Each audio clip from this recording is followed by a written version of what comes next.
Aleluia. Pai do Senhor, graça e paz, boa noite. É um privilégio estar aqui no Connect, obrigado.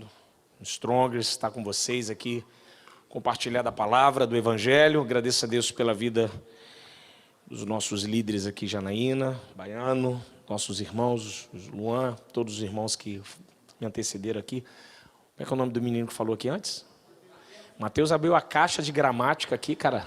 Leviano, em suma, ambíguo. Eu falei, o que é isso? Você é de comer? Eu falei, velho, os camaradas aqui joga duro, cara. Eu falei, rapaz, aí não, como diz lá no Rio, né, o sarrafo ficou alto, cara. Subiu o sarrafo agora. Eu queria compartilhar com você uma palavra do mesmo ponto de vista que é uma reflexão, mas é uma palavra de ponto de vista profético. Eu queria falar sobre uma igreja relevante. O que é uma igreja relevante? O que torna para a ADVEC Curitiba ser uma igreja importante? Por que a ADVEC Curitiba é importante para essa cidade? Por que as outras igrejas são importantes aonde elas estão? Se a ADVEC Curitiba for embora, qual é o impacto que a cidade de Curitiba vai ter se caso a igreja for embora? Como assim se caso? Porque afinal de contas nós seremos arrebatados, sim ou não? Então é isso aí. Então, se por alguma razão você se mudar da onde você mora, depois que você terminar sua pós-graduação, sua graduação ou seu mestrado, qual vai ser o impacto que os seus amigos vão sentir quando você for para outra cidade, for para outro emprego? Se você tiver que viajar para um outro país e migrar, e foi para qualquer outro país, ou aqui da América Latina, ou Europa, ou Estados Unidos, qual é o impacto que a sua família vai sentir? Isso é o que a gente chama de relevância. Qual é o meu... Vou usar um termo técnico da psicologia, pegar aqui emprestado da Janaína. O seu status quo. Quando você for embora, qual vai ser a sensação que as pessoas vão ter ali à sua volta?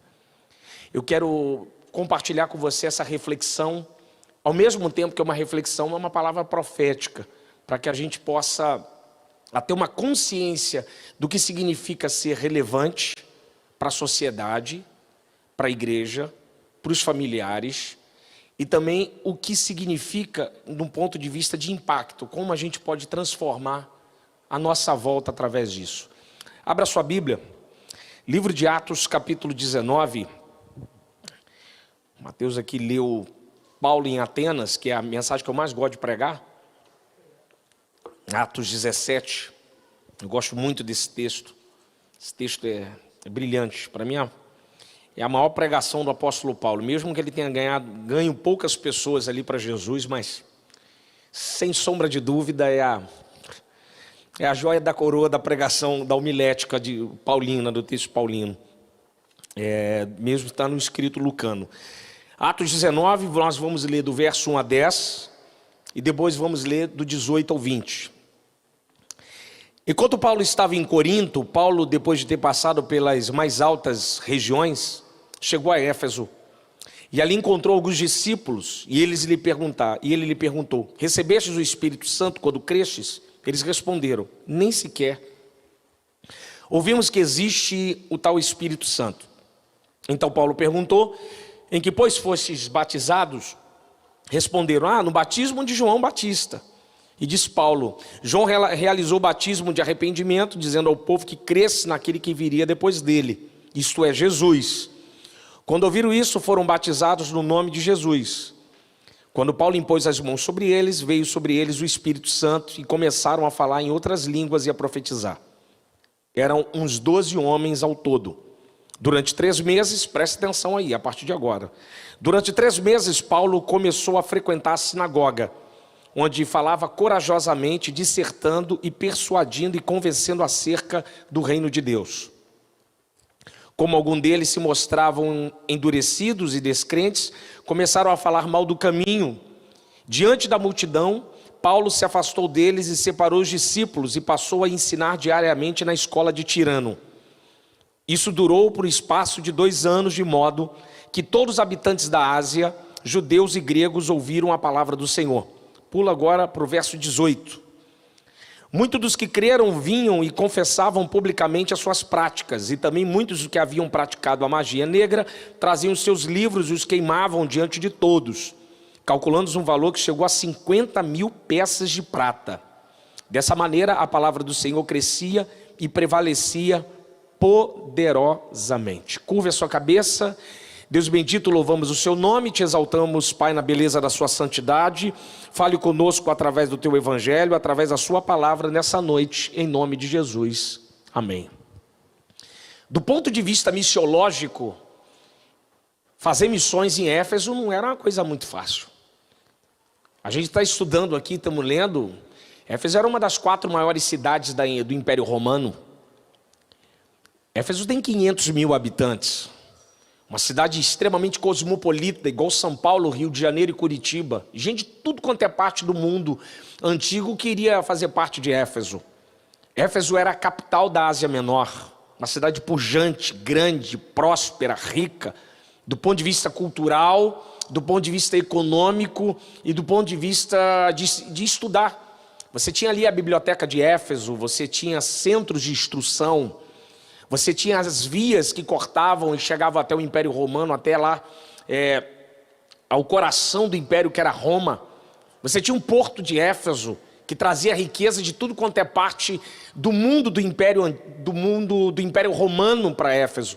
Muitos governadores e algumas pessoas da mais alta patente do Império Romano, do exército de Roma, às vezes, quando terminavam o seu período de guerra, queriam descansar na cidade de Éfeso, queriam descansar e aproveitar a sua vida. Éfeso era rica, Éfeso era próspera, Éfeso era grande. Deus não envia Paulo para pregar, não é numa cidade de esquina. Ele envia Paulo para pregar numa cidade que era a porta principal da entrada da Ásia Menor. Era um baita de um desafio, era um baita de um projeto missionário. Nessa terceira viagem missionária, quando Paulo chega nessa cidade, com todas essas estruturas gigantescas para enfrentar, Paulo não tem nada daquilo que nós temos. Paulo não tem internet, Paulo não tem microfone, Paulo não tem folheto, Paulo não tem Bíblia. Antigo Testamento em rolo. Como é que você anda com o Antigo Testamento todo em rolo? Só Isaías são 66 rolos, um dos livros, né? Se fosse separado em capítulo. Não tem como carregar. O Pentateuco extremamente pesado, de madeira. Como é que carrega a Bíblia? Não tem Bíblia. Novo Testamento está sendo escrito. Paulo não tem um meio rápido de locomoção. Ele não tem nem bicicleta, que não existe. Tem jumentinho lá, uns cavalos. Tem que caminhar a pé. Ele não tem nenhum tipo de infraestrutura para pregação da palavra. Ele não tem nenhum megafone, nem um carro do ovo. Aqui não tem carro do ovo, não. Ah, não tem não, cara. Aqui tem, irmão? Misericórdia. Esse cara tá rico. Não tem nenhum carro de som, não tem nada. Mas Paulo tem algo fundamental: o Espírito Santo. Ele chega sozinho numa cidade de 500.000 habitantes e Deus fala assim: eu quero ela para mim. Como é que você monta uma estrutura, uma estratégia para ganhar uma cidade de 500.000 habitantes? Olha na sua Bíblia. Paulo, quando chega lá, a primeira coisa que Paulo vai encontrar é 12 homens. Verso de número 7. Paulo impõe as mãos sobre eles, depois que eles são batizados nas águas, em nome de Jesus. O texto vai dizer que Paulo põe as mãos sobre eles e eles são cheios do Espírito Santo e começam a profetizar. Lucão, agora eles Paulo não é mais um, agora Paulo é 13. 13 homens e um segredo. Entram em Éfeso. O texto diz no verso de número 8 que durante 3 meses Paulo frequenta uma sinagoga. 3 meses. Ele utiliza-se de uma sinagoga e começa a pregar o evangelho naquela sinagoga. Durante 90 dias ele começa a anunciar aquilo que o Mateus disse aqui, o arrependimento. Começa a anunciar o Cristo ressurreto, começa a anunciar o Cristo que ressuscitou dentre os mortos. A graça do evangelho da graça, literalmente é essa, parece redundante, mas é interessante. A graça do evangelho da graça é que a gente crê num Cristo que ressuscitou. Como eu disse aqui na quinta-feira, nós somos o único segmento de fé do mundo que crê em ressurreição. O resto ninguém crê. Por isso que nós somos diferentes. A nossa esperança não está morta, ela ressuscitou o terceiro dia. Nossa esperança vive. E é em cima dessa esperança que Paulo está pregando. Paulo está em um baita desafio, porque Deus precisa da cidade de Éfeso, para poder usar a cidade de Éfeso como um farol, para mostrar para toda a Ásia que existe um Deus que reina. Deus não está sentado no trono roendo unha, enquanto observa calmamente o homem indo para um abismo e se jogando. Meu irmão, eu quero te dizer uma coisa: não fique assustado com as notícias de política, que às vezes perturba a sua alma. O nosso Deus reina. Ele governa todo o céu e toda a terra. Ele ainda governa, Ele é soberano. E Deus tinha um plano para aquela cidade. E Deus coloca o apóstolo Paulo naquela cidade, porque ele precisava fazer algo naquela cidade para promover o teu evangelho. Durante 3 meses, na sua Bíblia, o texto diz acerca do reino de Deus. Paulo está, como é que eu vou dizer? Usando um termo técnico, Paulo está fazendo marcações de solo para construir algo grande. Você sabe que todo arquiteto, todo engenheiro, ele tem que fazer marcações de solo para ver como é que está o solo, se tem erosão, se tem algum tipo de problema. Então ele faz marcações, porque ele tem uma planta, ele precisa saber se vai ter espaço. Então ele começa a fazer marcação.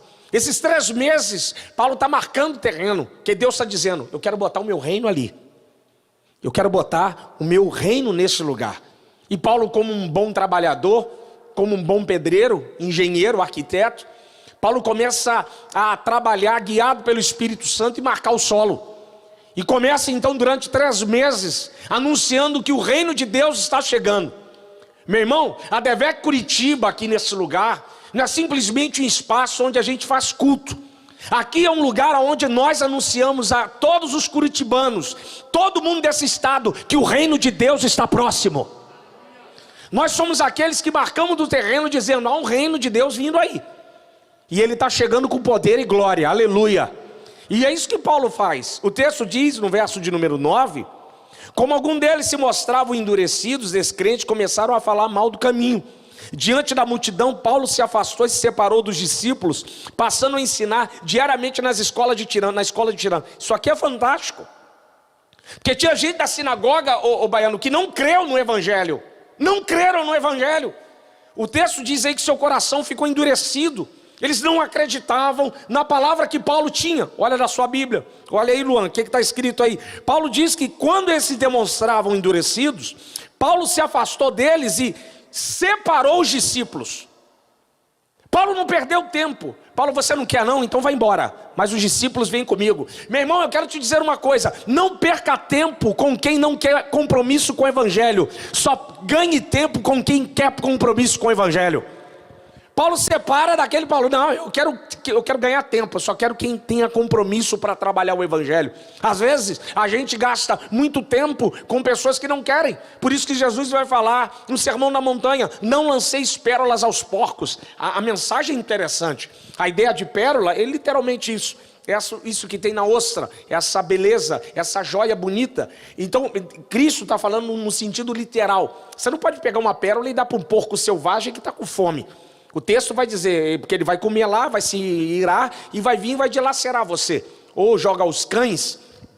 Cristo está dizendo assim: o que eles querem, o texto o que eles querem é coisa para saciar a carne. Eles não estão interessados em riqueza, eles só querem alimentar o ventre. Então ele está dizendo o seguinte: Cristo, o que você está oferecendo para eles não importa. Eles só pensam em coisa da carne, e o que você oferece é coisa do céu. Quem só vive de coisa da carne não valoriza o que o céu está dando.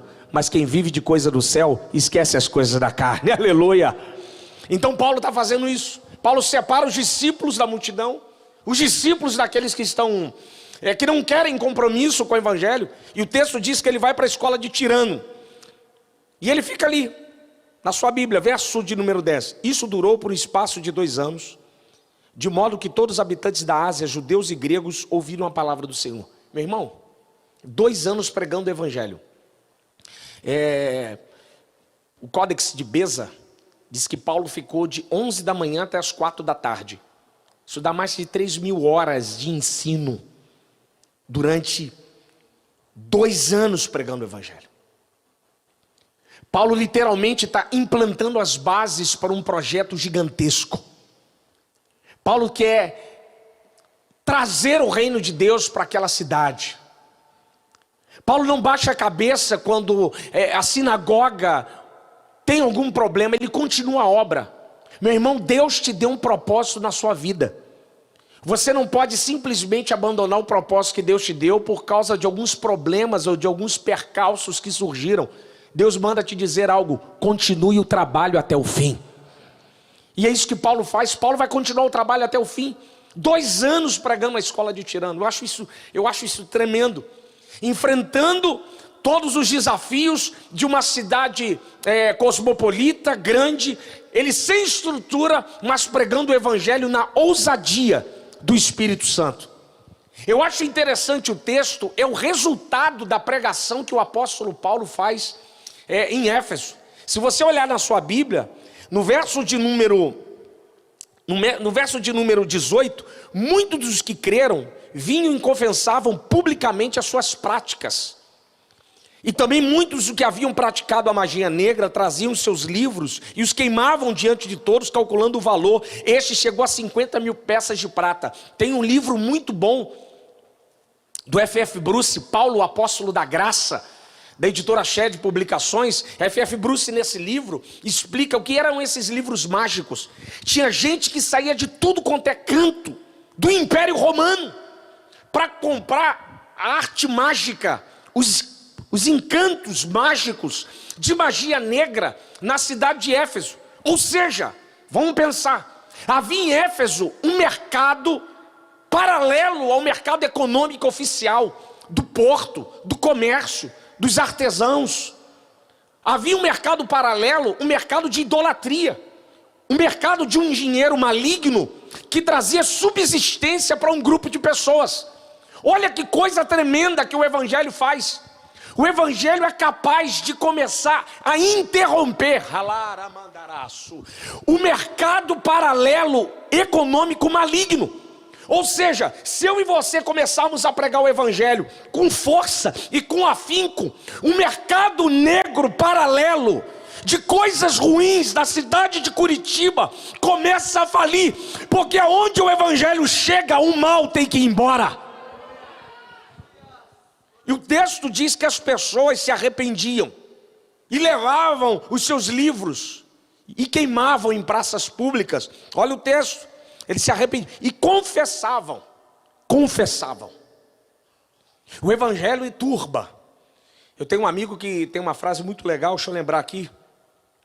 Ele diz que o evangelho acalma quem está, acalma o perturbado, acalma quem está confuso, acalma um homem perturbado e perturba quem está calmo. Ele falou que o evangelho faz isso. Se o homem entrou perturbado, ele sai calmo. Se ele entrou calmo, ele sai perturbado. Que ele diz que a verdadeira evangelho é essa. Ele vem para balançar. Então Paulo balançou através da pregação do evangelho, fazendo, olha o texto, e vinham e confessavam publicamente. As pessoas eram convencidas pelo Espírito Santo a confessarem as suas práticas de artes mágicas e queimavam os seus livros. E muitos que haviam praticado magia traziam seus livros e queimavam diante de todos. Calculando o valor, este chegou a 50.000 peças de prata. Verso 20, me acompanhe. Dessa maneira a palavra do Senhor crescia e prevalecia poderosamente. Irmãos, a gente está falando de um homem que só está há 2 anos em Éfeso, sem nenhum tipo de estrutura, somente munido pelo Espírito Santo. Só o Espírito Santo, só isso, mais nada, né? E começa uma pregação e uma revolução começa a acontecer em Éfeso. Deus começa a acender um farol naquela cidade, dizendo: eu estou aqui. Aleluia. O reino de Deus chegou em Éfeso. Só que Éfeso tem um problema. Qual o problema? Éfeso tem ele tem um negócio em Éfeso muito interessante. Éfeso tem um templo da Diana dos Efésios, Alexandre o Grande, que começa essa ideia. Artemis é um negócio fantástico. era 4 vezes maior do que o Pártenon ateniense. Você vê o tamanho do bicho. 127 colunas de mármore pentérico. Negócio grande demais, velho. 6 metros de altura, um negócio magnífico. Uma divindade cheia de seios, esculpida em um meteorito. Vinha gente de toda a Ásia adorar a Diana dos Efésios. Toda a Ásia vinha adorar lá.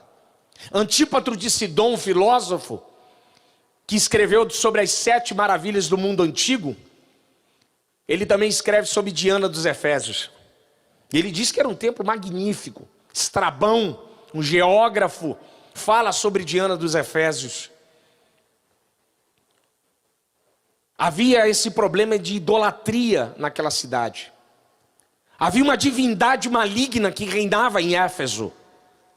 E diante de Paulo, para aquela divindade, Paulo é muito pequeno, mas o Deus de Paulo é grande. Como uma vez eu disse lá na sede, Davi quando enfrentou Golias, eu até falei para o Lucão ontem no carro, Davi quando foi enfrentar Golias, Golias não era grande, Golias era alto. O seu problema é alto, grande é o Deus que você serve. As pessoas confundem altura com grandeza. Os nossos problemas são altos, mas o nosso Deus é grande.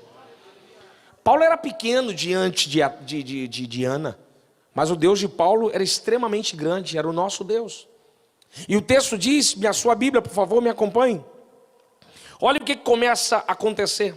Do verso de número 23 ao verso de número 28, tem um camarada chamado Demétrio, que ele está vendo que a cidade de Éfeso está passando por um processo de remissão. Deus está remindo os pecados daquela cidade.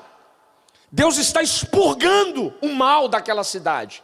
E Demétrio chega a uma conclusão que muitos teólogos não chegaram.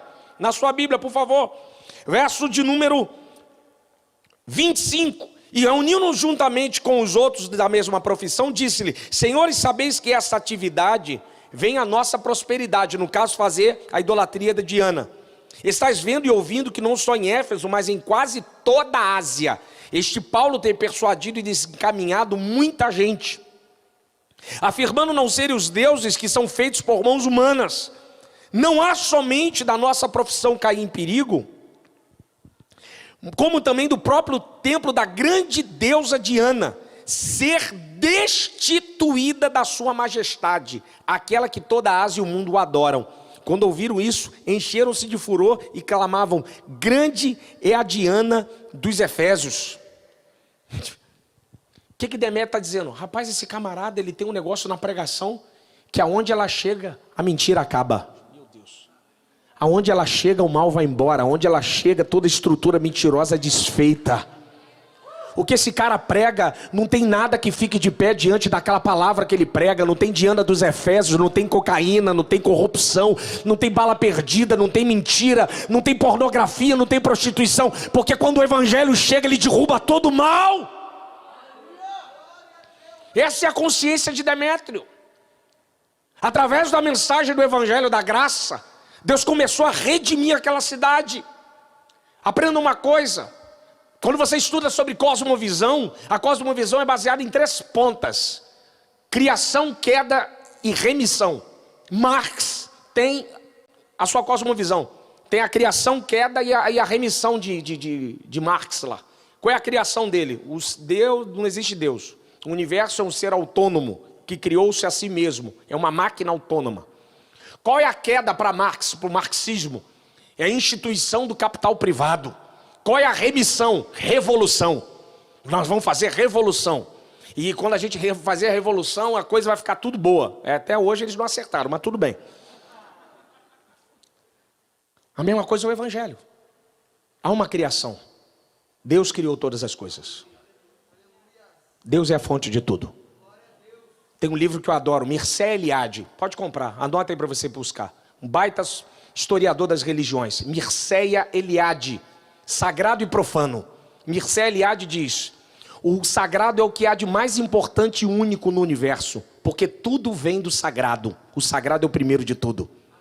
O profano é uma tentativa barata do sagrado, e é tão barata que a gente percebe que é profano, porque só o profano é santo. Rapaz, o cara é quase, você lê um negócio desse, você quase chora.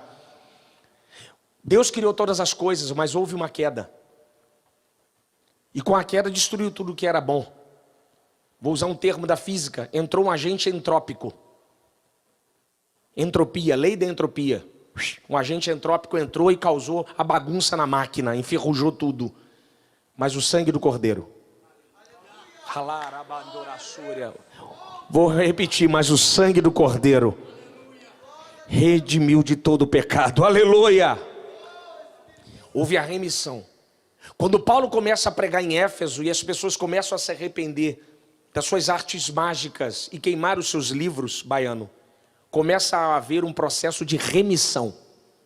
Uma jovem muito bonita, se não tiver a sua beleza redimida, ela vai usar a sua beleza para prostituição. Um homem com muitos bens, se não tiver seus bens, a sua vida redimido, os seus bens, ao invés de trazer bênção e glória, vai trazer maldição. Uma pessoa muito inteligente, se não tiver a sua inteligência redimida, a sua inteligência vai levar pelo mal. Tudo na vida do homem tem que passar pelo sangue, porque só o sangue é capaz de redimir aquilo que o pecado tocou. O que Deus está fazendo em Éfeso, Deus quer acender uma pira ali em Éfeso e transformar Éfeso em um farol. Em um farol para que as pessoas pudessem ir a Éfeso conhecer o Deus que Paulo pregava. Jerusalém é fantástica, mas Éfeso foi o farol da cristandade. Éfeso foi o farol da onde enviou missionários para toda a parte do Império Romano. Você olha as cidades laterais, Laodiceia, Filadélfia, Pérgamo, Tiatira, tudo provém de Éfeso. Não é obstante que na igreja de Éfeso a gente vai ter alguns pastores bons. Você vai ter Timóteo, você vai ter João o evangelista, o apóstolo. Você vai ter provavelmente Apolo, que dizem que foi um dos pastores de Éfeso. Você vai ter o apóstolo Paulo. A carta do Apocalipse, a igreja as 7 igrejas, a primeira carta é para a igreja de Éfeso. Porque provavelmente o último pastor de Éfeso foi João. João está preso. Então Cristo está entregando uma carta para João, da igreja que ele foi pastor, dizendo assim: essa é a igreja que você pastoreou, dá uma olhada para ver como é que está. Porque antes de Deus nos usar para falar com alguém, primeiro Deus fala conosco, para antes de a gente ser usado para falar com alguém. Então o que acontece em Éfeso? Éfeso se torna, vou usar um termo do livro, o centro irradiador da glória de Deus sobre a Ásia Menor. Toda a Ásia é afetada pela igreja de Éfeso. Deus transforma a igreja de Éfeso num farol. E o templo da Diana? Acabou. E a idolatria? Acabou. Porque aonde o evangelho chega, a mentira não pode ficar. Deus encerrou com o templo da Diana. Acabou, passou por cima. Terraplanou aquele lugar. E agora, Éfeso, agora as pessoas não vão mais a Éfeso para adorar a Diana. Agora as pessoas vão para Éfeso adorar Jesus Cristo ressurreto, o Senhor, Criador dos céus e da terra. Aleluia! Deus transforma a cidade de Éfeso. O Evangelho transformou aquela cidade. Agora a igreja de Éfeso se torna uma igreja relevante. Uma igreja que odeia as obras dos nicolaítas. Uma igreja que tem labor. Uma igreja que trabalha, uma igreja que serve, uma igreja que transforma, uma igreja que, como eu vou dizer, uma igreja que transformou toda a sociedade. E o que acontece? Deixa eu dar um salto histórico sobre essa reflexão. Infelizmente que no período católico, a igreja não conseguiu lutar contra os deuses. Ela absorveu alguns deuses e transformou eles em santos. E a gente mergulhou num caos. A gente vai ter movimentos que vão tentar levantar a igreja e transformar a igreja naquilo que ela tem que ser. Uma igreja relevante, de transformação do ponto de vista da sociedade. 100 anos antes, um camarada da República Tcheca, chamado Jan Hus, junto com os outros pré-reformadores, Jerônimo de Savonarola, eu gosto da frase do John Hus: quando é morto, assim como Jerônimo de Savonarola, morto numa pira, incendiado. Hus diz: hoje vocês matam ganso, porque Hus, a tradução de Hus é ali da palavra, ali do nome dele é ganso. Mas daqui a 100 anos vão nascer um cisne, e vocês não poderão matar. O cisne nasceu, Martim Lutero. Lutero, quando surge, Lutero vai surgir justamente com essa proposta. Porque no período de Lutero, a igreja só perdoava o pecado para quem pagava, indulgência. Você conhece a história? Tem um camarada chamado Johann Tetzel. Tetzel é um miserável que ficava ali no próximo de Lutero, no Império Sacro Alemão, e cantando aquela musiquinha que parece aquela musiquinha do inferno. Para cada fundo de uma moeda que no cofre vai, uma alma do purgatório sai. Essa era a musiquinha. E eu chegava lá: você quer tirar a sua avó lá do além lá e mandar ela para o céu? Tirar ela do estado de luta? Você quer tirar? Quero. Quanto custa? Custa 3 terrenos. Você me dá 3 terrenos que ao invés de pagar 1 milhão de anos de pecado, ela vai pagar só 100 mil. Aí o camarada ia lá, botava lá o carimbo papal. Não, você para ser perdoado tem que pagar. Aí Lutero ficava com isso no coração. Até que ele teve um encontro com Deus. E ele descobriu que não precisava ser pago, porque já estava pago. A justificação pela fé acendeu uma luz na vida de Lutero. A justificação pela fé é uma das doutrinas mais fascinantes do texto sagrado. Deixa eu explicar ela para você em miúdos. Como é que um homem santo como eu pregando aqui em cima, melhor, um pecador como eu pregando aqui em cima, não é morto pela santidade de Deus que habita nesse lugar? Você sabe que pecado e santidade não coabitam. E Deus é santo em toda a sua eternidade, sim ou não? E eu e você somos pecadores de essência. Ainda que Jean-Jacques Rousseau, influenciado ali por Robespierre, tenha dito que o homem nasce bom e o meio corrompe, ele não sabia que o homem não nasce bom, o homem nasce mal. Dentro do homem tem um pecado. E o homem pode nascer no Principado de Mônaco, mas ele vai cometer pecado lá no Principado de Mônaco, porque o homem é mau, o homem não é bom. E com essa ideia, eu sendo pecador e você pecador e Deus santo, como é que um Deus santo recebe a oração de pecadores? Como é que o Deus santo deixa Mateus cantar aqui, junto com os meninos e as meninas aqui, e a santidade dele não mata ninguém aqui no púlpito? E o Senhor falou comigo. Deus falou comigo a respeito disso. Quando eu respondi uma pergunta de um aluno em teologia: pastor, como é que funciona a justificação pela fé? Eu falei: simples. Eu falei: você conhece alguém transplantado? Ela: conheço, eu tenho um parente transplantado. Eu falei: então, justificação é o transplante. Ela: como assim? Eu falei: vou te explicar. A pessoa recebe um órgão alienígena de fora, um rim, fígado, pulmão, coração, o que for. E quando ela coloca dentro do corpo, para o corpo não rejeitar aquele órgão, a pessoa tem que tomar alguma coisa. Ela toma um remédio. O remédio engana a sinapse cerebral e diz para o corpo o seguinte: esse órgão te pertence. Então o corpo começa a aceitar o órgão por causa do remédio. Se a pessoa parar de tomar o remédio, acontece o quê? O que acontece com o órgão? Pode falar, irmão. Acontece o quê? Rejeição, rejeitado. Exatamente assim que é a justificação pela fé. Você entra no seu quarto e dobra o joelho para orar e sobe aqui em cima do púlpito. A santidade dele não te mata e não me mata, porque entre você e ele, entre eu e ele, entre nós e Deus há um remédio. Qual remédio? O sangue do Cordeiro. O sangue do Cordeiro te possibilita adentrarmos na presença de Deus. Quando ele olha para você e pensa em lhe matar, ele não te mata, porque sobre você há o sangue do Filho dele derramado na cruz do Calvário. Aleluia! Você consegue adentrar na sua presença. Remissão é isso. O que Lutero entendeu foi exatamente isso. Então ele vai e enfrenta a Igreja Católica, principalmente na dieta de Worms, quando é colocado diante de todos para se arrepender a respeito das suas 95 teses. E naquele momento explode uma reforma protestante. É claro que ele fica 2 anos no castelo fugido, porque a igreja quer matá-lo, mas esses 2 anos ele parado, ele começa a traduzir a Bíblia para o alemão. Então ele começa a ensinar o alemão através da Bíblia.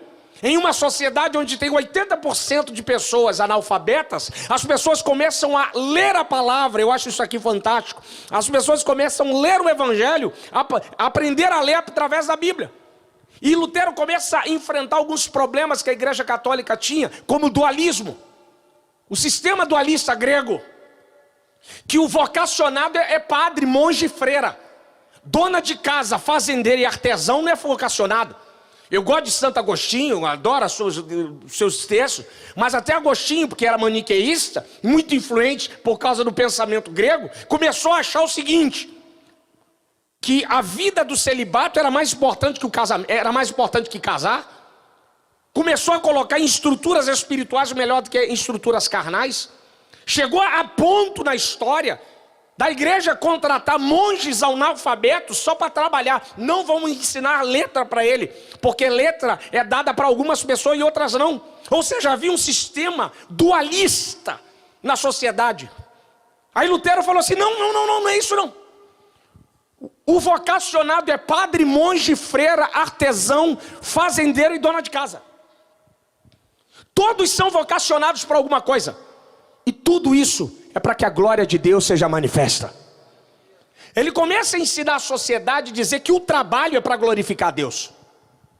Ele está dizendo, você é padeiro, então você vai ser padeiro e o seu pão vai dar glória a Deus. E com isso a Alemanha vai explodir em cultura. Por isso que a Alemanha, ela produz tantas coisas boas, Mercedes, BMW, Audi, Bayer, BASF, ThyssenKrupp. E o Brasil, PT, poeira, bala perdida. E os alemães, Siemens, Lufthansa e etc. Eles começam a produzir e trabalhar do ponto de vista que compreendiam que o seu trabalho glorificava a Deus. Lutero tem um termo chamado a máscara invisível de Deus. Depois você pesquisa. É um texto fantástico. Lutero dizia o seguinte, que existem pessoas que trabalham na sociedade, ainda que não fazem parte do sistema da igreja, são médicos. Vou pegar a ideia do médico. Ele não tem um relacionamento direto com a igreja, mas ele presta um serviço de medicina. Aí ele dizia, ele só é médico porque Deus quis. Ele deu inteligência. Deus usa ele para cuidar do seu povo. Ele chamava isso de máscara invisível. Ele falava que existe uma graça que dava às pessoas de fazer. Então as pessoas começaram a entender que eram donas de casa e eram vocacionadas assim como monges e freiras. As pessoas começaram a trabalhar para glorificar a Deus. É claro que a reforma protestante de Lutero não foi tão igual quanto de um camarada de uma cidadezinha do lado, tal de Genebra. Um camaradazinho que em 1536, quando assina o pacto da reforma, João Calvino, junto com mais 3 caras brabo, John Farel, Knox e Teodoro de Beza, os 4 grandes reformadores de Genebra. Genebra é um lugar que ninguém queria ficar. Genebra só morava prostituta, ladrão, roubador, só pilantra. Ninguém queria ir para Genebra. E a igreja entrou lá. Quando eles assinam um pacto de Genebra em 1536 para entrar na reforma, eu vou usar a frase de André Bieler, da história do pensamento social da reforma protestante de Calvino. Genebra se transforma na maquete viva do reino de Deus na terra. A Cruz Vermelha nasceu do ideal de Calvino. A Universidade de Genebra nasce por causa da reforma protestante. A ONU, 80% das decisões da ONU é feita em Genebra. Weber vai escrever Ética Protestante de Espírito e Capitalismo, fundamentado nos pensamentos da reforma de Calvino. Genebra se transforma. Há um boom de cultura e prosperidade em Genebra. Era um negócio fantástico. A igreja transformou a cidade de Genebra. Assim como Lutero transformou a Alemanha. Assim como Paulo transformou Éfeso. Eu quero dizer uma coisa para você, meu irmão. Talvez você não tenha vocação para ser pastor, mas você tenha vocação para ser engenheiro. Talvez você tenha vocação para ser médico. Talvez você tenha vocação para ser juiz. Talvez você tenha vocação para algum tipo de profissão. Talvez ser padeiro, pedreiro, não importa. Não importa o seu talento e a sua vocação, mas faça isso para que a glória de Deus seja manifesta sobre a sua vida. Só que às vezes a gente quer ser profissional crente. Deus não quer profissional crente, Deus quer profissional cristão. Porque o fato de orar no trabalho não significa que eu sou cristão. O fato de orar no trabalho me faz crente, religioso. E o que me transforma cristão é quando eu trabalho de uma tal forma que a pessoa pergunta para mim: você é crente, não é? Eu não abro a boca, mas eu dou o meu melhor para a pessoa, independente que ela seja. Se homossexual, umbandista, ateu, agnóstico, não importa. Mas ela tem que entender que eu estou naquele lugar, naquela vocação, porque desde o ventre, Deus me quis naquele lugar. E quando Deus me quer em algum lugar, Satanás não pode impedir a agir de Deus. Relaxa, orando, orar, revácia. Remando, orar, súria. O que está acontecendo?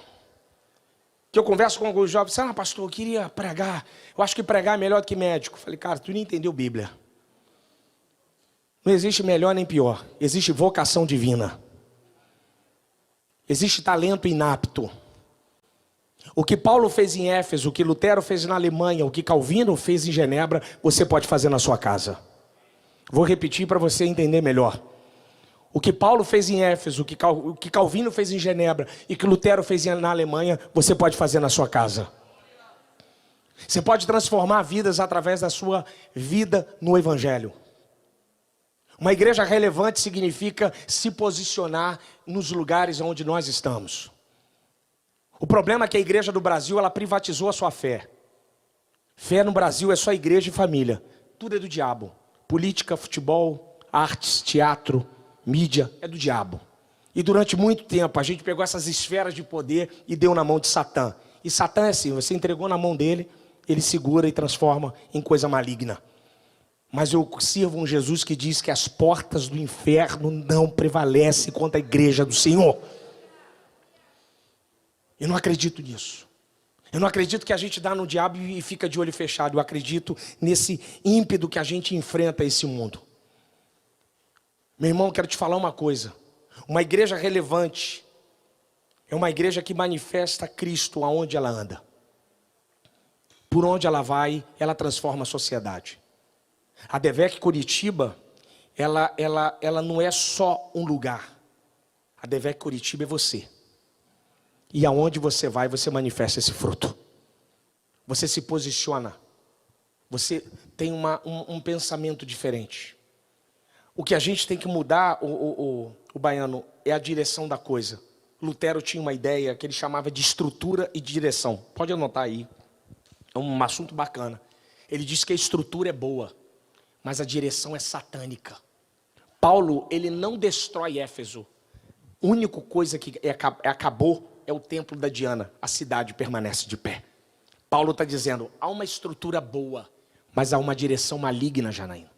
O que Paulo fez? Ele pegou a estrutura e deu uma direção santa. Há estruturas boas aqui nessa cidade, mas estão na direção maligna. Mas Deus vai usar você. Levanta sua mão em nome de Jesus. Eu falei que era profético. Deus vai usar você para dar uma direção divina naquele lugar. Há uma direção divina nas nossas universidades. Lutero já dizia, ou a gente começa a pregar evangelho na faculdade. Ele usou o termo universidade. Ou Satanás vai tomar conta delas. Lutero. E ele tomou conta.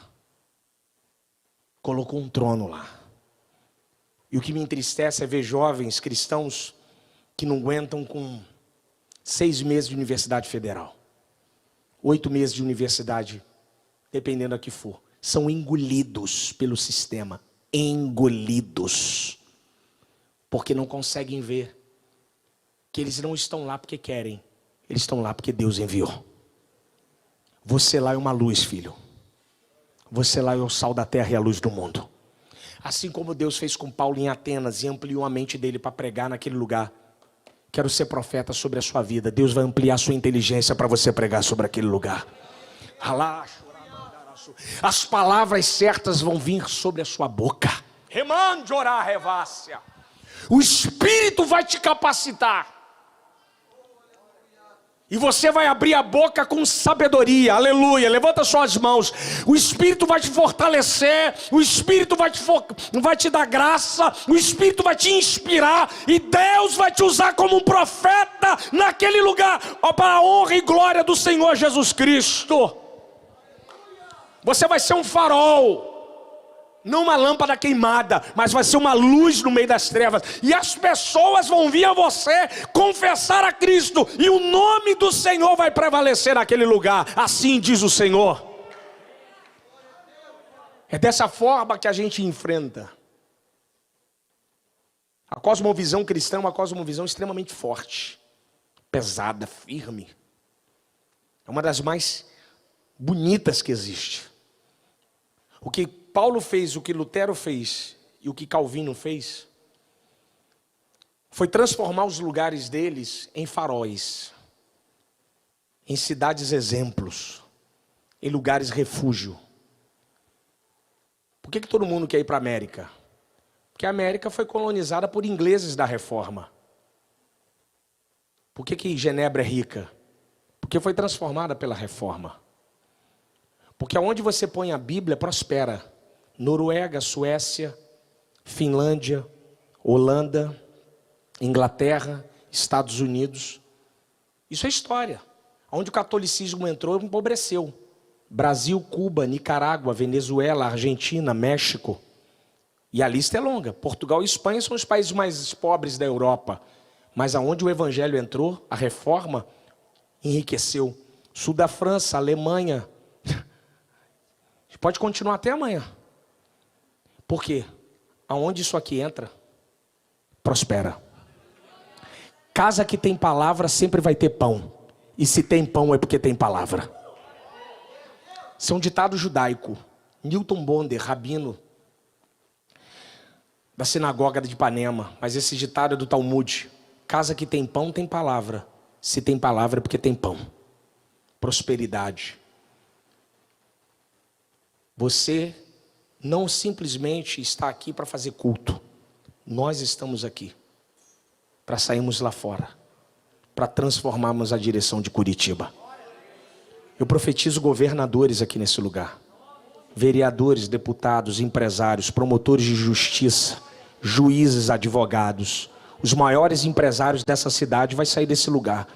Jogadores de futebol, bailarinas, coreógrafos, donos de grandes empresas, aleluia, grandes arquitetos, engenheiros. Eu profetizo isso aqui nesse lugar. Esse lugar vai ter um boom de cultura aqui para essa cidade, e Deus vai usar vocês como farol, como igreja relevante, como gente para mudar literalmente o que o Mateus falou aqui, a metanoia de uma cidade, da estrutura. A gente não tem que correr, a gente tem que transformar, irmãos. Eu fui assistir, você vai falar que não é bonito, eu fui assistir Romeu e Julieta, no Teatro Municipal do Rio de Janeiro. Coreografia de Baryshnikov, pelo amor de Deus.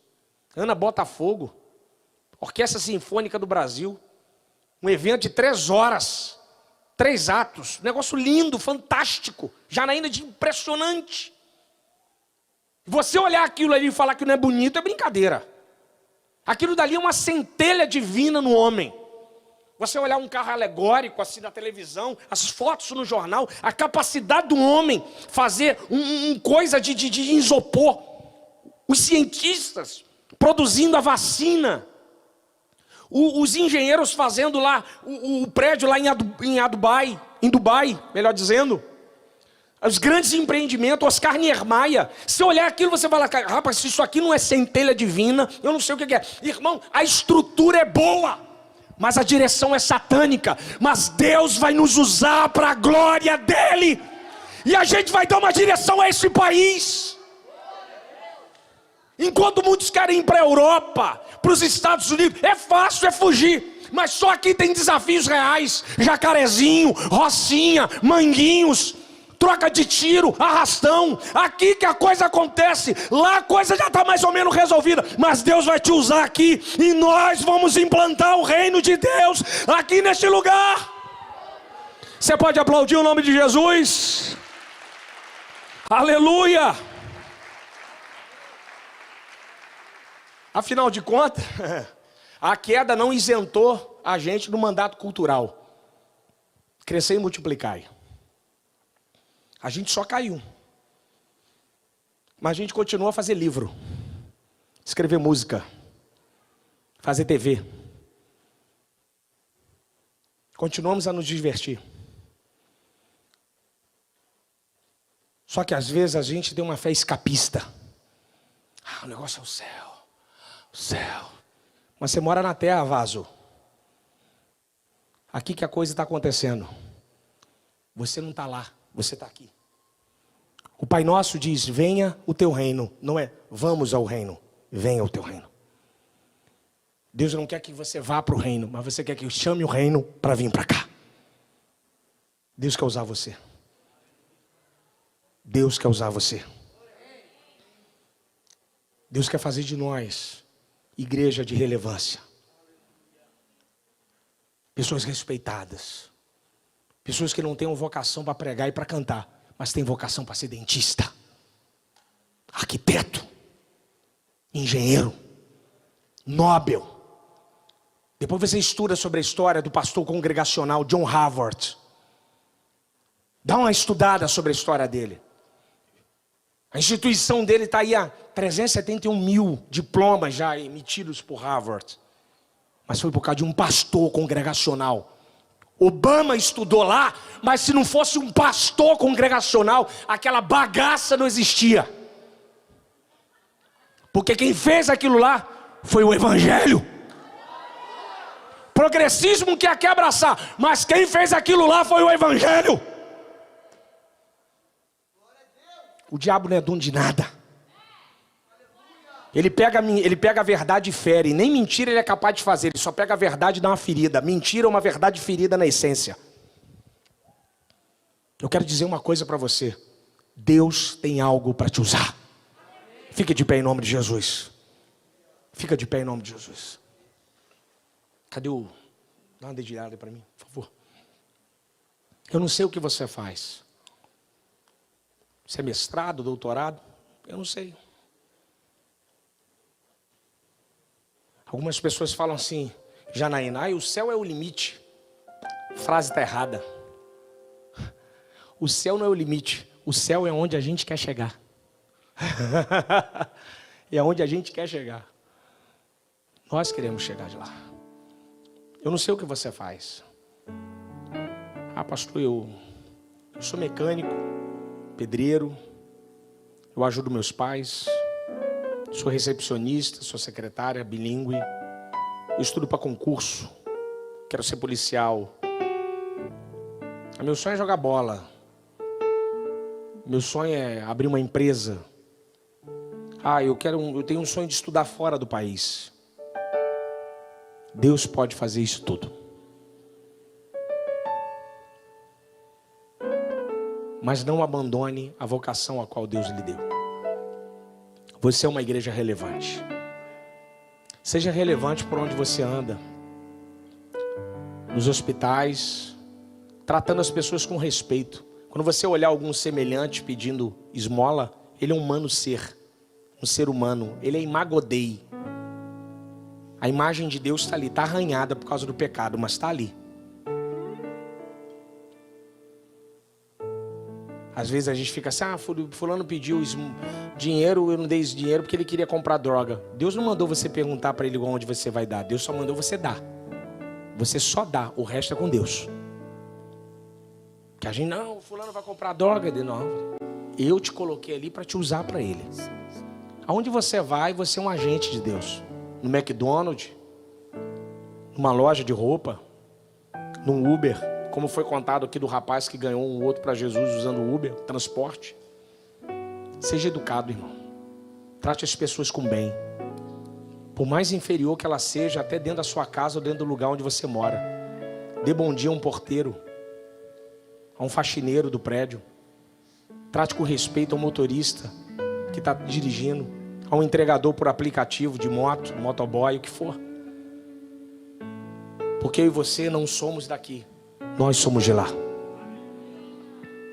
Pegando o gancho do Mateus aqui sobre Romanos 12, 2, Warren Wiersbe tem uma frase fantástica. Se o mundo controla a minha mente, então eu sou conformado.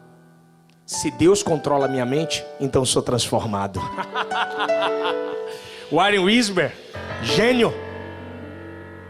Talvez você está aqui hoje, você tem um sonho de escrever, fazer uma poesia, montar alguma coisa sobre a internet, o que for. Mas faça tudo para a glória de Deus. Coloque a mão no seu coração. Eu quero orar por você. Bem baixinho, continue.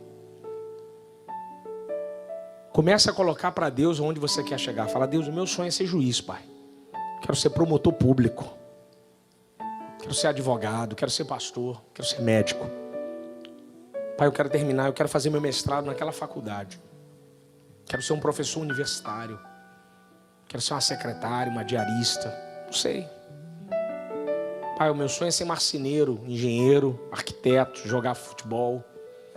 Ser um profissional de educação física, um dentista. Mas lembre-se, faça tudo para a glória dele.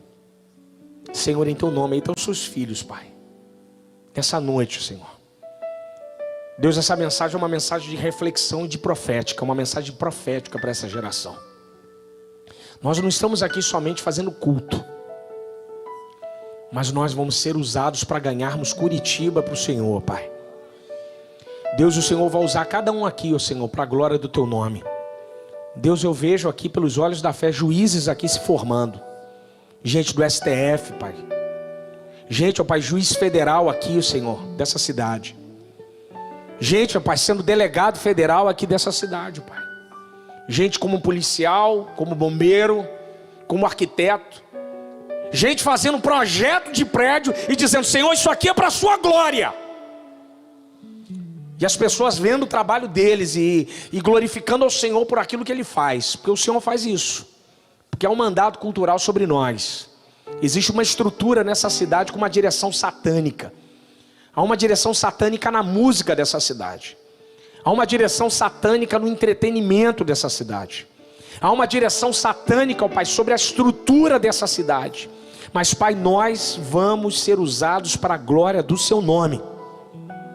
E nós vamos ser usados para dar uma estrutura a essa cidade. Uma estrutura digna. Uma estrutura, ó Pai, que essa cidade vai glorificar o Seu nome. Essas ruas aqui de Curitiba vão glorificar o Seu nome. As faculdades vão glorificar o Seu nome, Pai. Seus filhos, ao invés de saírem de lá ateus, engolidos pelo marxismo cultural, vai ser o contrário. A luz deles vai pôr as trevas lá para fora. E os amigos deles vão largar as drogas, porque a glória que dá sobre cada um daqui vai libertar cada vida lá. Deus, nós fomos chamados, ó Pai, para proclamar o Seu nome. Usa os Seus filhos, habilita-os, ó Pai. Dê instrumentações, levante pessoas para sustentar os estudos deles, ó Pai. Coloque pessoas, ó Pai, para abençoar eles, ó Senhor. Senhor, abençoa, ó Pai, a capacidade cognitiva dos Seus filhos. Amplia a capacidade mental, que eles venham, ó Pai, raciocinar melhor. Porque a nossa memória, a nossa mente foi afetada pelo pecado. Pai, a coisa está tão sinistra que os homens olham para as pirâmides do Egito e são mais propensos a crer que foram ETs do que foram homens.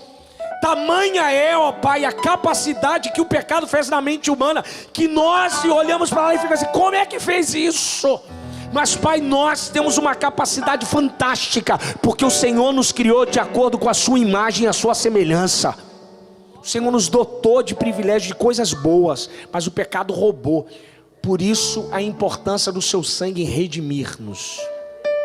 Lava a mente dos Seus filhos, que eles possam compreender as matérias mais complicadas, que eles sejam os primeiros nas faculdades, que eles sejam os primeiros nas turmas, que os mestrados, ó Pai, que as teses, ó Pai, de cada um aqui, ó Pai, venha a ser para a Sua glória, que o Senhor dê ideias aqui nessa noite para abrir empreendimento, abrir empresas, ó Pai, que o Senhor venha usar os Seus filhos com sabedoria no trabalho, nos estágios, dentro de casa, que eles venham ser como flechas polidas na Sua mão, que eles venham ser ser espadas para, ó Pai, desfazer as obras do maligno, Pai, porque nós não somos somente uma mente iluminada, mas nós temos um coração pegando fogo, e o Teu Espírito está sobre nós e nos usa para a Tua glória, para que o Seu nome seja glorificado em Curitiba, em nome de Jesus. Você pode aplaudir o nome do Senhor? Você pode aplaudir o nome do Senhor essa noite? Aleluia!